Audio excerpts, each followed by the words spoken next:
As the country watched the 2012 election season unfold, 34 AU students traveled to New Hampshire to report on the first-in-the-nation primary. On the ground in Manchester, we attended rallies, covered national debates, and networked with local residents to gain their perspective on this historic election. The weekend began with two back-to-back Republican debates in Manchester. Some students reported on the debates from the spin rooms, alongside members of the national press. I'm not quite sure to expect, but I'm very excited to be here for starters, and it's just impressive and amazing to be in a room with all these amazing journalists that I've read, and I'm excited to live tweet the debate and get to the spin room afterwards. I thought it was a great debate. There was an opportunity for a lot of different candidates to try to make some headway. If you want to win New Hampshire, you've got to show the differences between you and whoever the front runner is. This is a state where folks know all 59 points of Governor Romney's economic plan. And they'll say, sir, I've got to follow about 39 through 42. Manchester's Radisson Hotel was home base for the national television and radio networks covering the primary. Some students visited NBC's election headquarters here, where they met with CNBC correspondent John Harwood. You have some reporters who are purely interested in the horse race, the polls, the campaign machinations, and then you have some people who just cover policy and are interested in that. I'm more on that side, on the policy side, not exclusively, but more. Just a block away from the Radisson, Occupy New Hampshire hunkered down in Veterans Memorial Park, staging a week-long protest of the primary election.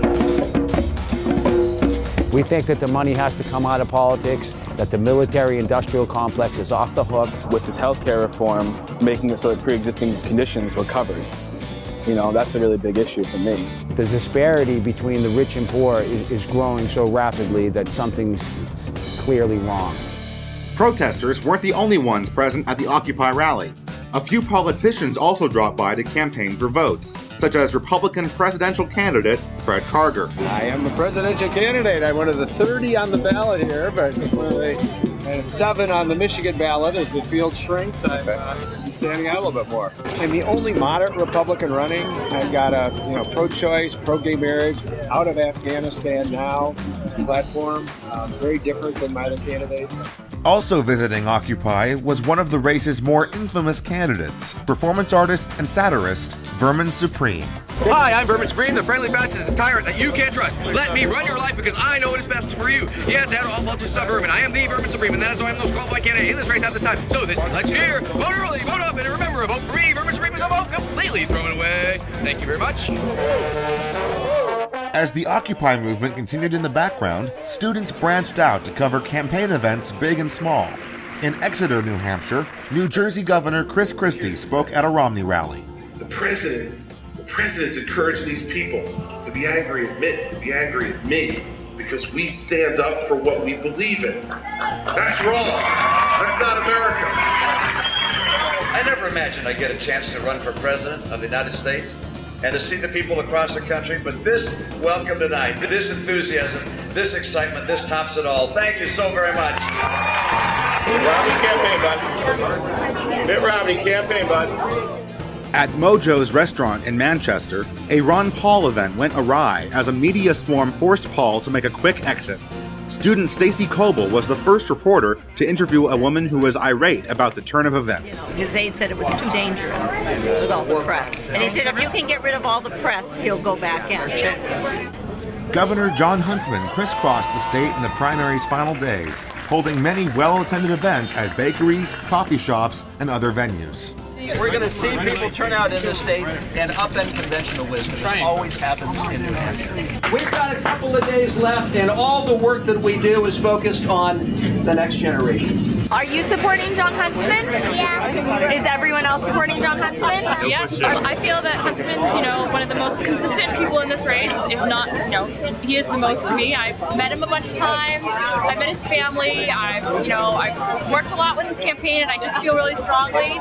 And an unusual event took place at the downtown headquarters of alternative candidate Buddy Roemer, a Made in America Yankee swap aimed to promote American manufacturing. If the big powers that are profiting from the status quo own the government, you don't own it.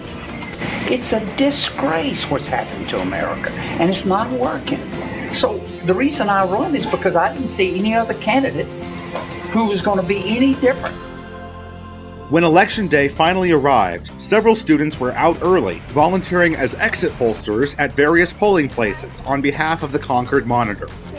What are the issues that are important to you? Obviously the economy. All the other stuff pales in comparison to the economy. People don't work, they don't care.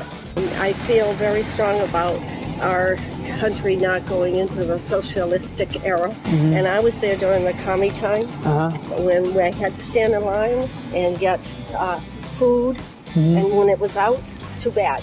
Do you think he's doing a good job? Do you think? I want to give him a second chance because it hasn't all been him. He inherited a lot. Right. I just think he's all around. I mean, there are others that are probably just as good, but he did a real good job in Massachusetts and with the Olympics.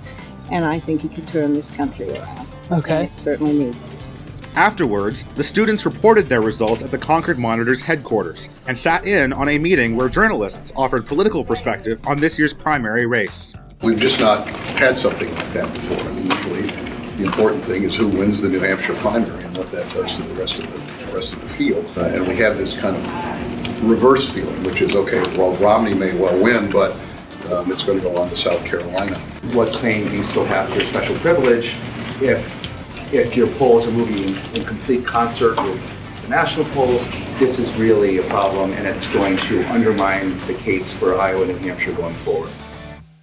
ABC News now projects that Governor Mitt Romney has a decisive victory in the As the election results were announced and the excitement of the New Hampshire primary toned down, we wrote up our own articles covering the primary and published them on the American Observer website.